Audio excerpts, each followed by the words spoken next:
because he made their mortgages like 15% mortgages. Anyway, it was his idea. He was the assistant secretary of the Treasury at the time. It was his idea. But there you go. Okay, so here's what we're going to do today. I'm going to review Smith. I'm going to review Hume. Then I'm going to give you a background on the American and French revolutions and the way that they diverge, because as you no doubt saw, next week we're looking at the Federalist Papers, which I know many of you are very excited about. And I want to spend the majority of our time talking about the Federalist Papers. We're also going to be talking about a very famous treatise by a fellow named Edmund Burke, who writes something called Reflections on the Revolution in France, and it is going to be sort of a foundational text in what we now call conservatism. Conservatism did not have a political definition. Conservatism was just the way things had been. You did not need to systematically define what it meant to be conservative. To conserve, conserving the family-centered order, the church, the paramountcy of the church, the authority of the king, right? You didn't need to rigorously defend and define these things because they had been in place for, by the time we're talking about, almost 1,000 years, really. Yeah, go ahead. I don't know if it was him that originally coined it, but the terms left wing and right wing also come from the French Revolution, right? The position that they're sitting in the They do. The terms left and right come from where the sides sat in the National Assembly Hall, which actually, why not? I'll indulge. I actually think left and right are really appropriate. You hear a lot of people say, oh, left and right just confuses things, but it's actually quite true when you talk about Republicans and Democrats, because when you had the French revolutionaries sitting there, you had a hall, right, with this is brand new, I know you work. I just bought you.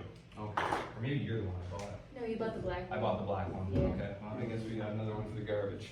Okay. All right. So you had the bleachers, you had the rostrum where people would speak. I know you all love my amazing drawing. You got the bleachers down there. And so you had the more radical Republican side over here. Even like the proto-socialists, we'll see that there were actually some of those. And then over here you had more like the constitutional monarch types.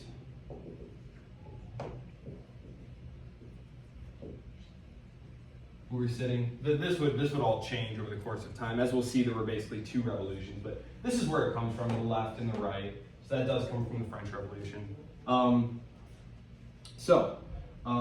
then I want to spend a couple minutes at the end talking about sort of the next several weeks, how we should proceed. In fact, I'll actually do that right now because I sometimes don't leave myself enough time at the end to say things. So, housekeeping stuff. Thank you all for choosing topics for your papers. I'm going to pick a random date in the middle of November, and that is going to be a date where we literally come here. I'll record a lecture about whatever we're talking about that day, and that you can watch on your own time. As you see, when I actually am able to just sit there and read my notes and not get myself sidetracked talking to you all, I can bang through that stuff pretty quick, right? I talk at a pretty good clip. If you need to, you can slow it down on YouTube. I'll record this stuff for that day, and you can all bring your papers here. And that will be your chance for me to one-on-one, you have a question, we can work on it right here. Because I know that none of you, right, have actually started writing the paper, right? I'm halfway through. I don't Okay. have thesis. You have thesis? Okay, but this will be our chance. We'll get together and we'll work on the papers. And we'll make sure that because then there will be 3 weeks. There will be 3 weeks till the end of the term. That way I'll know that everyone has at least gotten that introductory paragraph started. Because that can oftentimes be the most difficult thing to do, is like really just get started. So we'll get you started. I'm very good at helping structure how to get where you want to go with that stuff. I've been writing for a very long time. So I think that would be really helpful for all of you. I was thinking about making sort of like and I want to throw this open to the room. If you guys think this would be helpful, I will do it. If you don't think it would be helpful, I won't. It will be decided by a strict majority vote in the spirit of Rousseau. Minority rights will be trampled. Apologies.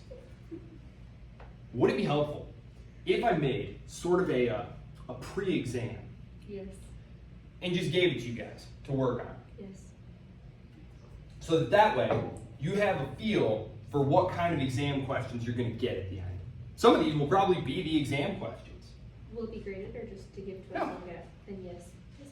This will be just for you to have. You'll do it at the start of class the next day, or whenever. I'll give it to you on Wednesday or whatever. You can work on it over the weekend. Monday, I'll just read it through. You can correct it yourself. keep it, look it over. Like I said, I'll probably use some of those questions. And that way, you'll have a feel for the types of questions to expect on the final. Because like I said, I'll review material that I want you to know for the final, but the question itself will, be somewhat of a surprise. So what do you guys think? Those in favor? The ayes have it unanimously. There is no minority. The general will is strong. The general will is strong. The general will. Okay. All right, marvelous. Okay, so I will make a note to myself to do that. Make. Okay. We'll just call it pre-test. I'll call it pre-test. Okay. Yes. How long are our papers supposed to be again? What did I say? 2 or 3 pages? Double space? I thought 5. I said 3. I said 3 to 5 double 3 to 5, space. I think. Okay. 3 to 5. Okay. And who here knows how to make a title page? Like MLA format type title page, APA title, like. I don't have a preference. Okay, I guess we can sort this out now too.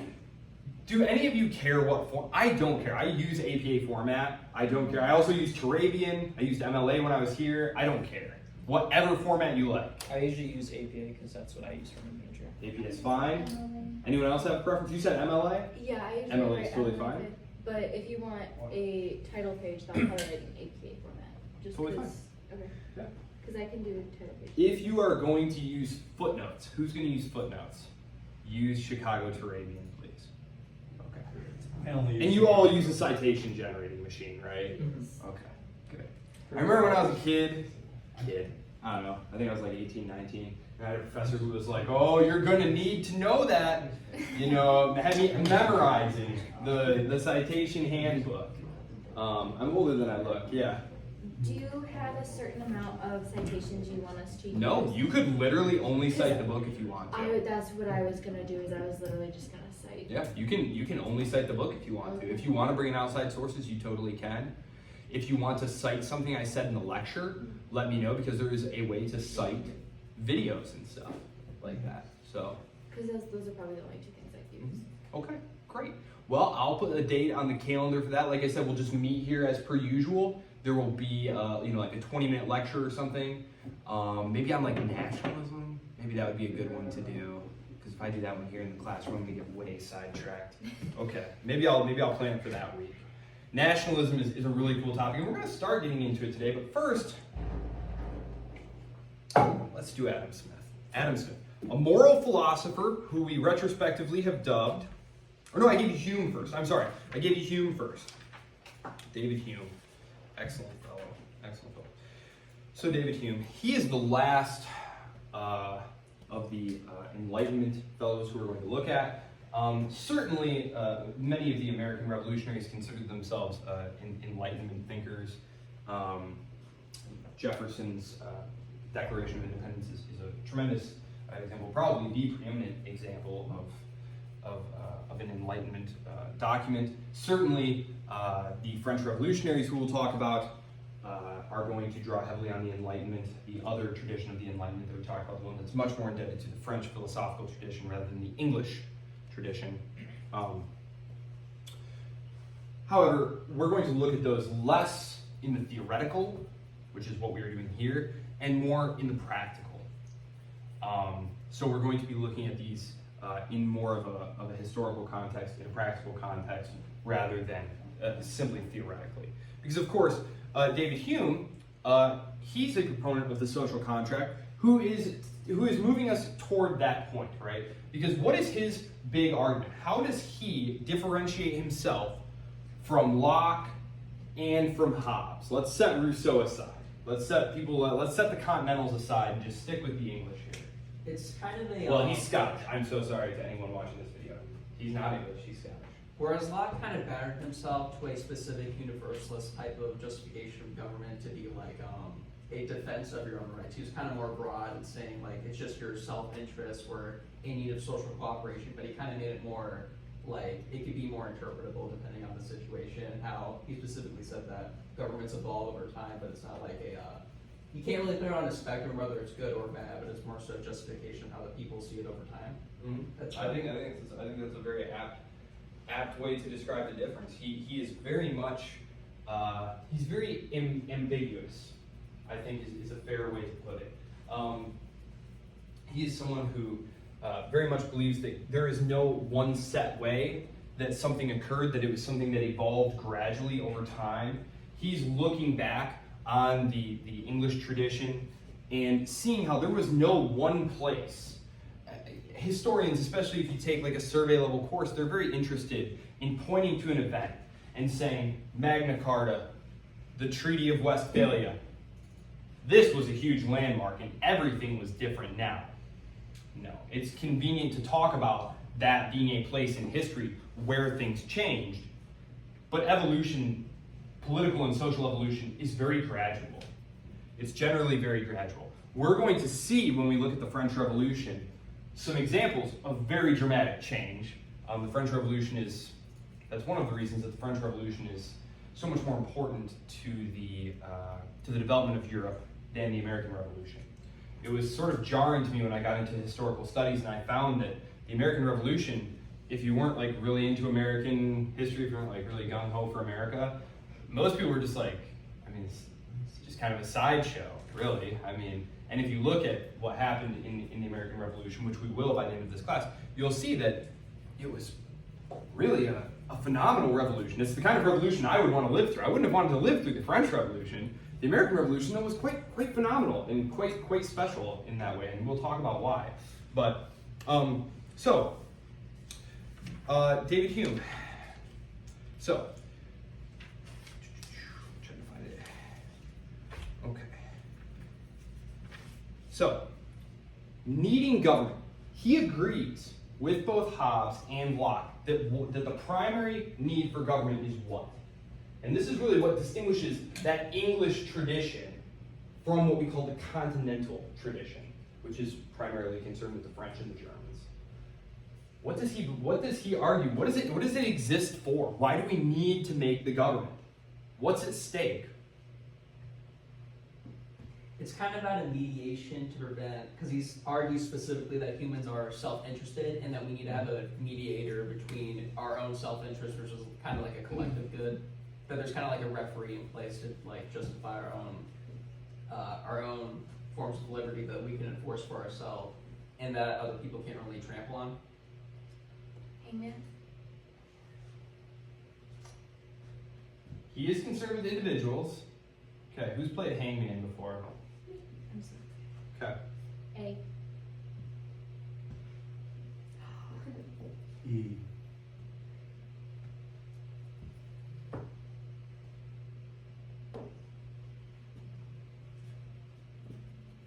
N.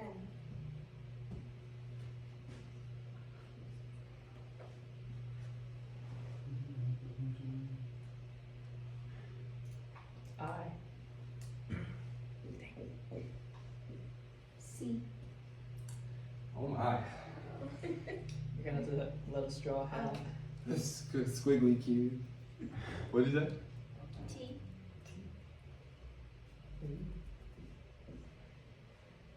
S. Dang. Okay. 1, 2. What about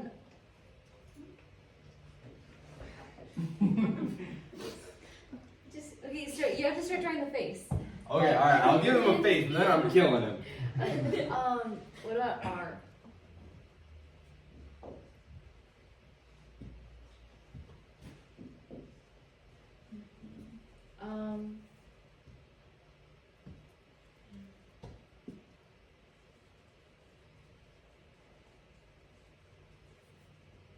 Y. Property. People's property. Property. They're concerned with protecting property. And individuals own themselves. You are your own property. It's the reason that you own the things that you make. Think back to Locke. Why do you own what you worked on? Because you own yourself and you own your labor. It's all about ownership. That's why property rights are so central to the Anglo-American tradition, both in terms of interpreting things like natural law and in common law. This is totally distinct from the continental tradition. as epitomized by people like Rousseau and people like Voltaire, who are very concerned with equality, right? The only kind of equality that you are ever going to hear someone, this is the broken one, this is the broken one, I'm joking. A little closer this time. Oh, that was really close. I know. All right, let's see. Hume, Locke. The only things that you're going to hear them talk about equality for is equality under the law. Equality under the law. Because that makes property secure. Because if there's someone like a king who's above the law, who can just confiscate your property whenever he wants, King Louis XVI, he says it is legal because I say it is legal. To them, that was just some sort of continental despotism, some kind of tyranny, right? No one was above the law. That's what they chopped King Charles's head off for back in the English Civil War. It was because Charles thought that he could have their property without their consent. It was about taxation without representation. So,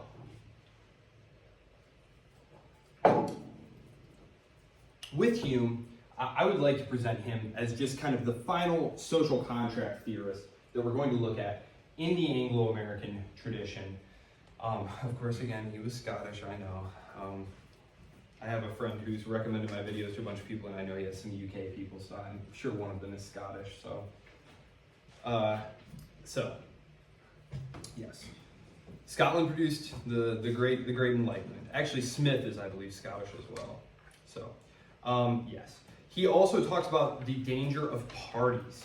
He talks about the danger of parties, and this is the last thing I want to touch on, of parties in general.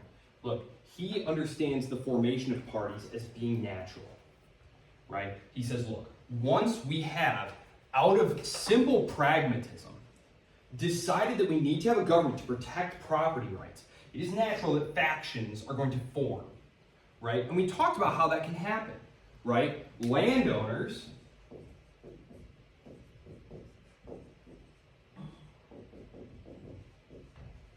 have different interests than merchants. Now, that doesn't need to be the case, right? But I gave you some examples of how that can be the case.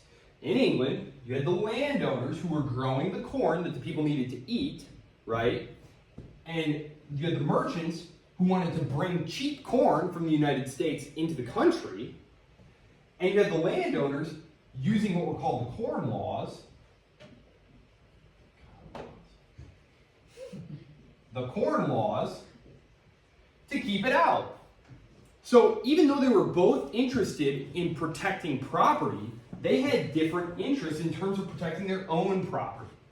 So it's not that Hume imagined that one side was going to be wanting to destroy liberty and impinge upon property. He just recognized that even once we all decide, okay, to protect property rights, to protect our individual rights, we need to form a government.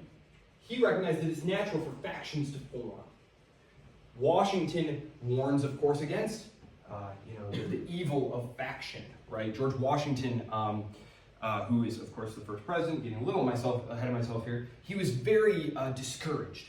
He was very discouraged as he was leaving office because even though he had tried very hard to make sort of a uniparty, already sides were being chosen. Sides were being chosen, and it was the Federalists under people like Hamilton and eventually Adams, versus what would come to be known as the Democratic Republicans, or the Jeffersonian Republicans, of course, under the leadership of Thomas Jefferson. And Washington deplored this because, of course, following the Enlightenment things, he believed faction, of course, would lead to battles over control over government. It could lead to civil and political strife. They were, of course, very well read in the classics, and that's one of the things that destroyed the Roman Republic was elite factional fighting. Elite factional fighting.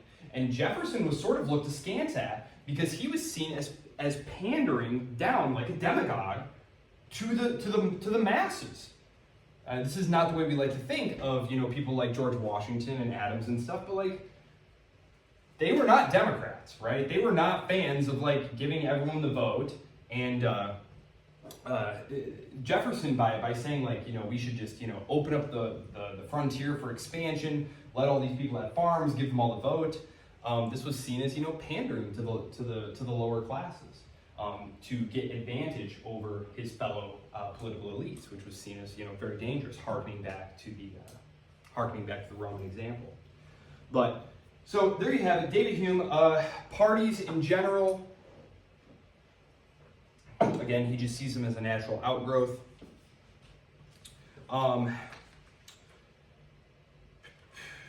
Smith, yes, Smith. And then government, yes. So government, just a pragmatic formulation. It can grow out of tradition. Very oftentimes it grows out of tradition. He was looking back at the example of all these inherited rights that had come down. Very oftentimes there was no, this was one of the great difficulties that they had in terms of confronting the king, King Charles during the Revolution, was that nothing was really, there was no like one body of legislature that you could look at, one bill or something where you could look at and say, well, here's what everyone owes everyone else, and it's all clearly spelled out here. These things had grown out of local agreements and things that trace all the way back to, the 12th century, and that had grown up over time together. And so when it was first his father, actually. His father had attempted to assert the right to collect these types of taxes. Charles attempts to, and Parliament just asserts that no, actually, it has the right. And this had never really been a question that had been totally hashed out before, and neither side was really willing to give in, and that's why it resulted in a war. And the reason the English Revolution is so important, and I'm just going to put this up here really quick. I'm going to talk about Adam Smith in just a second. The rights of English men. There were certain rights that the government simply could not alienate from you, right? They could not take your property without your consent. So, what happens here is you've got people like George Washington, they crossed the Atlantic, and of course here's the seaboard here. Here's the little island where they came. There's Ireland. I'll put Ireland down there. Why not? They come across the water, and now Parliament is attempting to tax them, and what they're objecting to is they're saying, wait a second, we're Englishmen. They didn't think of themselves as Americans. They were Englishmen. They were Englishmen. Their forefathers, who were also Englishmen, had come over here to more English territory, and they were not represented in Parliament. How is it then that Parliament, without their consent, can take their money? This is the whole crux of the revolutionaries' argument. And there's a good book called The Ideology of Creole Revolution, written by a fellow by the name of Simon.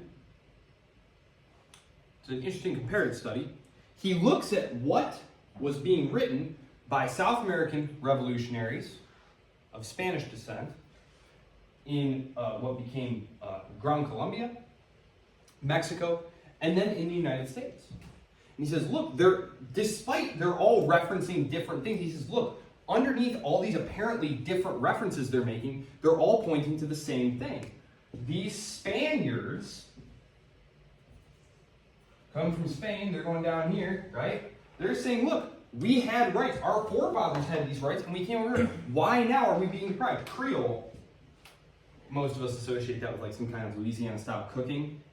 To be a Creole meant that you were born to European parents in the colonies. That's all that meant. So down here, you had your administrators who were directly from Spain, right? The new government would come in, and they'd hire a local tax collector. He'd sail from Spain and come here, right? Same here, right? You got people like Hutchinson, the hated Hutchinson. He sets sail from London, arrives here, and he's like, well, I'm here to collect some taxes. And he's looking down on these fellows here as though they are Englishmen. And these people are arriving from, Madrid or wherever, and they're arriving here and acting like they're better than us. And this is something that you see repeated over and over and over. is this idea that just because we or our ancestors crossed this ocean, magically our rights were washed away. We don't think so. So, it's a very interesting study, and I think it's very compelling.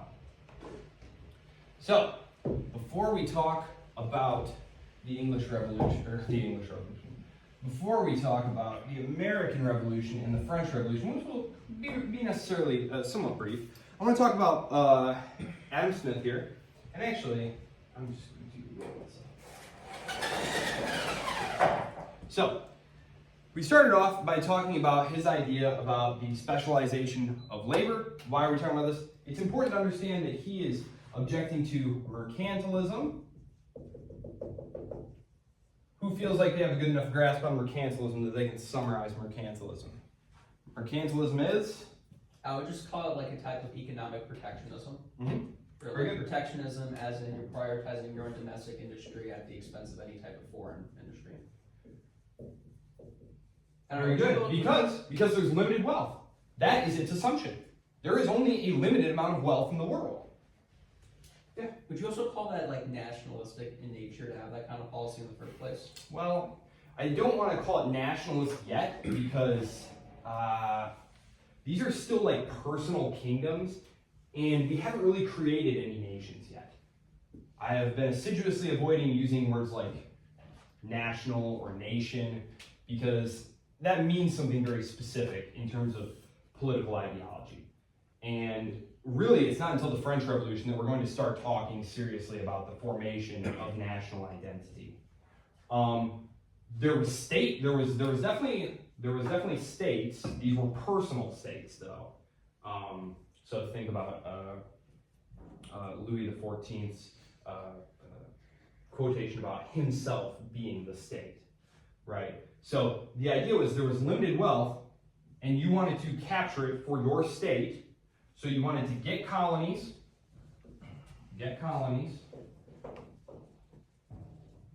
keep others out,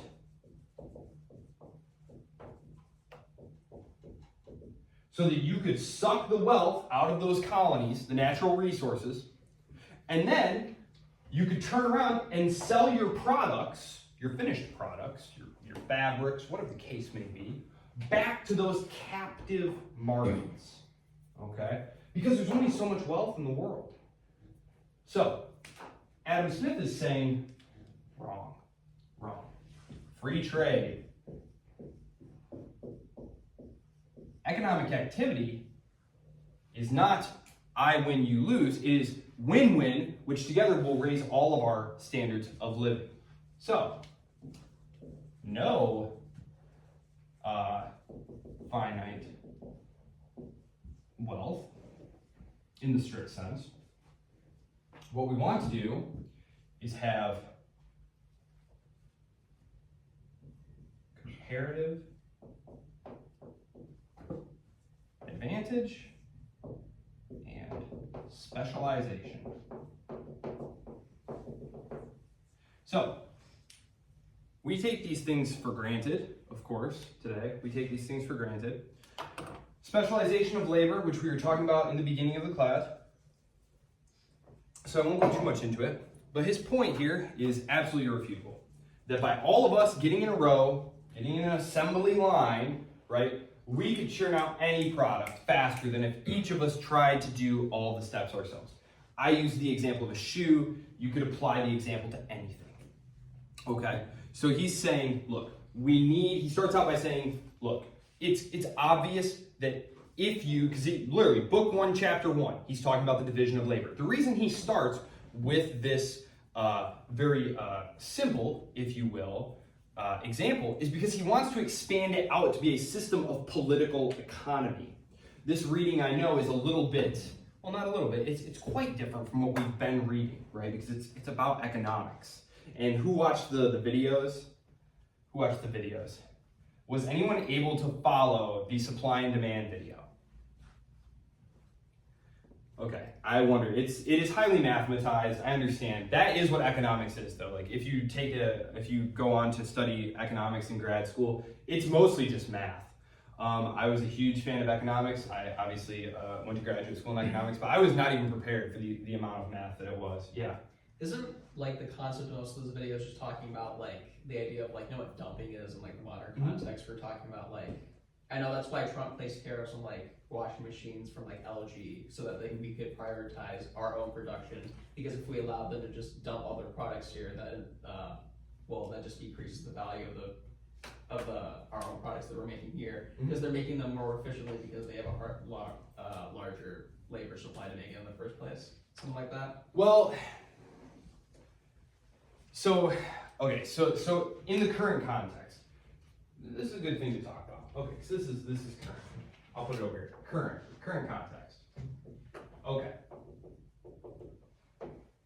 We don't have free trade. Never have. An actual free trade agreement could be written on a napkin. It would say no quotas, no tariffs, no subsidies. Sign here, and that's it. But that's not what it is. Instead, bills like NAFTA, the free trade agreement, were 1,200 pages long, because it's not. It is protections and exemptions for specific industries. Even things like the World Trade Organization have specific exemptions. So, for example, if you are an emerging market, a developing economy, you can provide protections, okay? You can provide things like subsidies. So what does a subsidy do? Okay, so China, I'll just use China as the example, right? Okay, so it's China, and you used washing machines. China, washing machines. Okay, the Chinese government takes money, gives it to the factory to make washing machines, to help it make washing machines. Now the government does this because the government wants to maintain employment, right? If you are, a government, you want to maintain full employment. So there's not enough internal demand inside of China to buy the washing machines. So what the government does is they give them money so that they can make them cheaper and then turn around and sell them in another market. Another thing that the Chinese government has done historically is they have held down the value of their currency. It's called currency manipulation. It's important to understand that for a classical economist like Adam Smith, he is envisioning a world currency, gold specifically, a gold standard currency. And actually, in the period after this, there is going to be what's referred to as the gold standard, the classical gold standard. It is the era of arguably the greatest gains in trade in world history, about from the years 1870 to 1914, the breakout of World War I. It's an incredibly prosperous time, incredible growth. I don't know that we've ever seen growth rates like that since. But you can't manipulate your currency on a gold standard. So these are the two things that are primarily being complained about in the current context. Now, what's happening to the price of the washing machine? So you've got the well, I don't know if I can get into this too much, but basically you have a supply and demand line, right?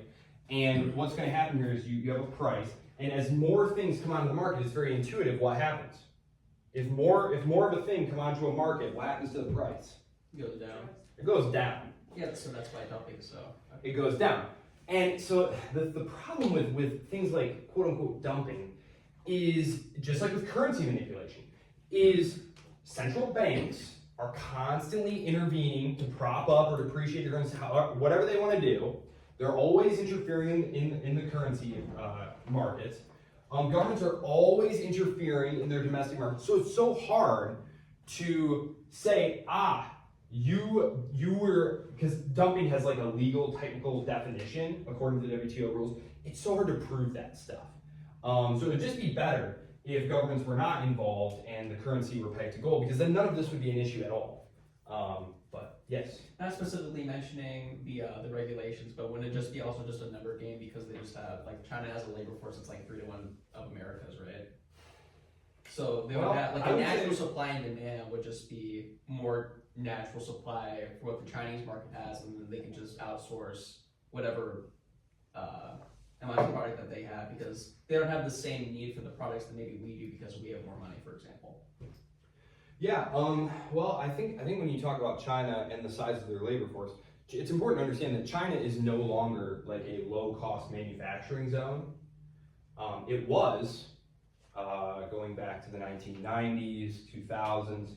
They have moved up the value chain significantly, and a lot of times now, the really low-end, low-skill type stuff, it's coming from places like India, Thailand, Vietnam. The real advantage that China has, and Tim Cook, Apple, I have Apple device, Tim Cook from Apple, he was talking a couple of weeks ago, and he mentioned this, and it's very true. China has a ton of people in the STEM fields who work with their hands.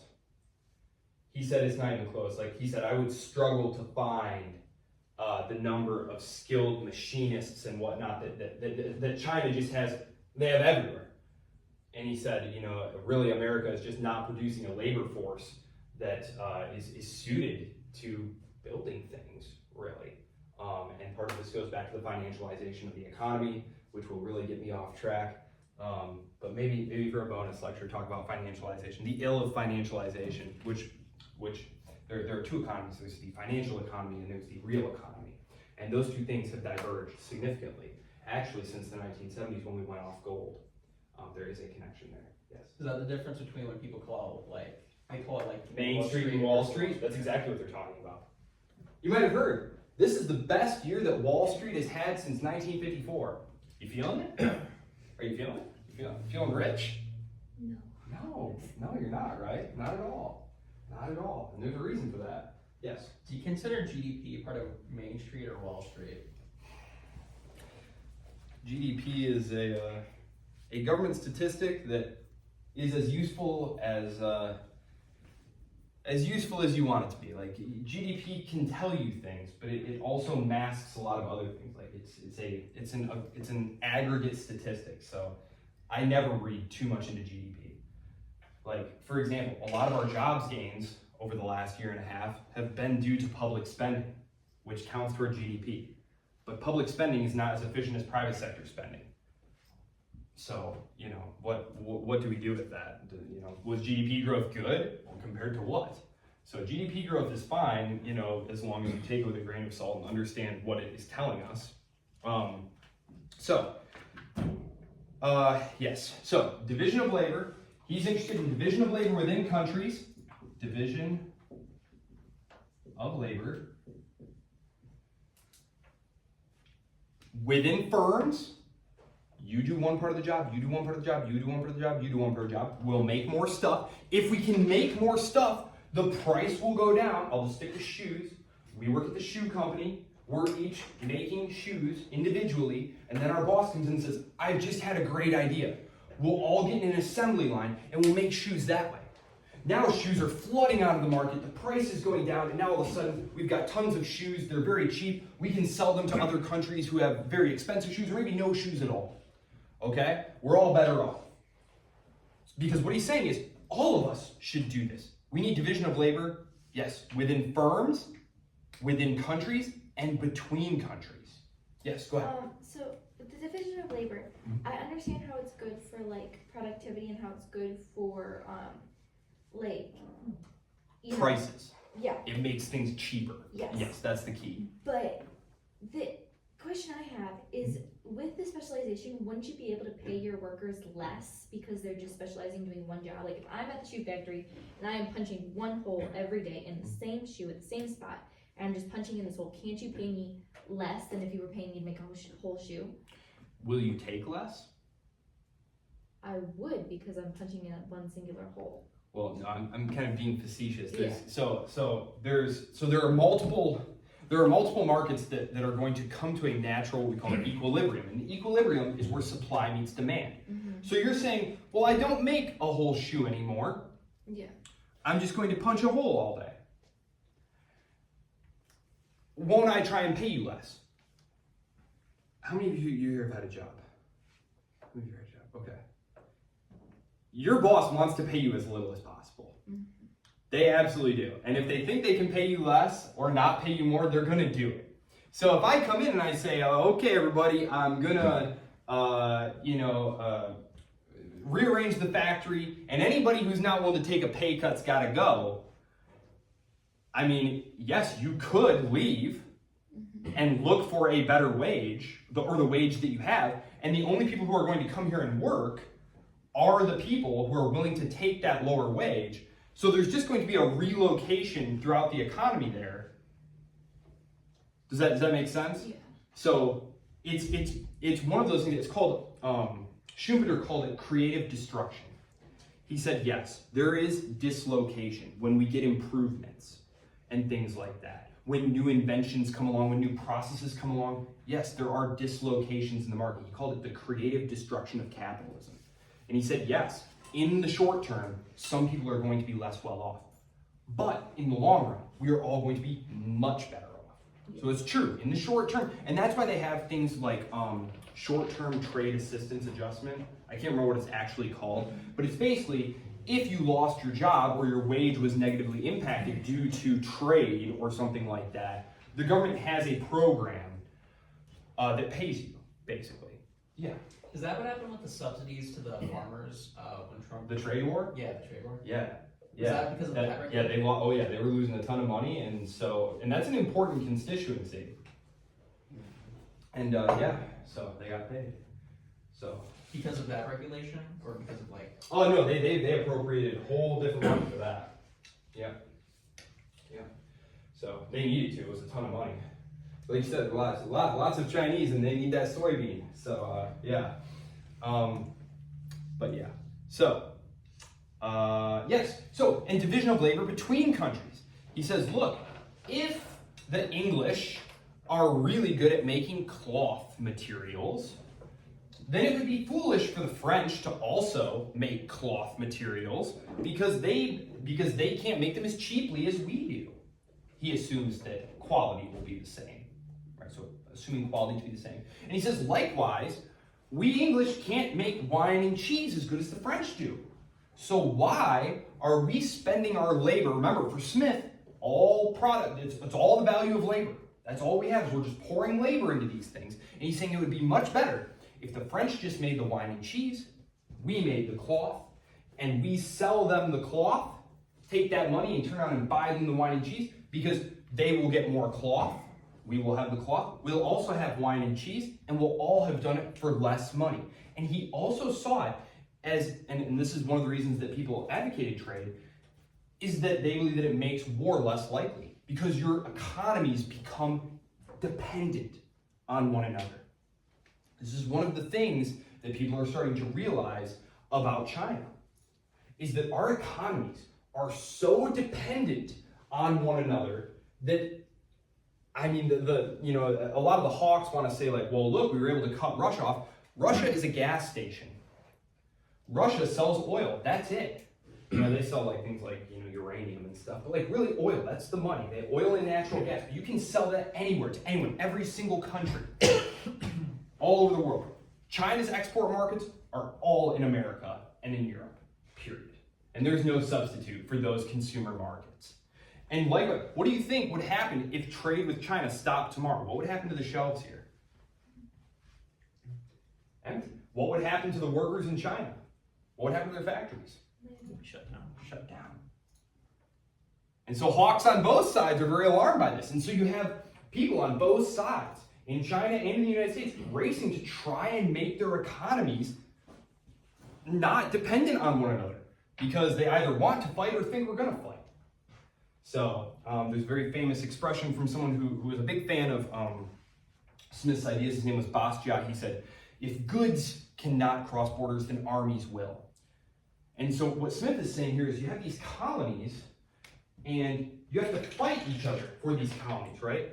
You want access to sugar. Well, you need to capture a colony that has sugar.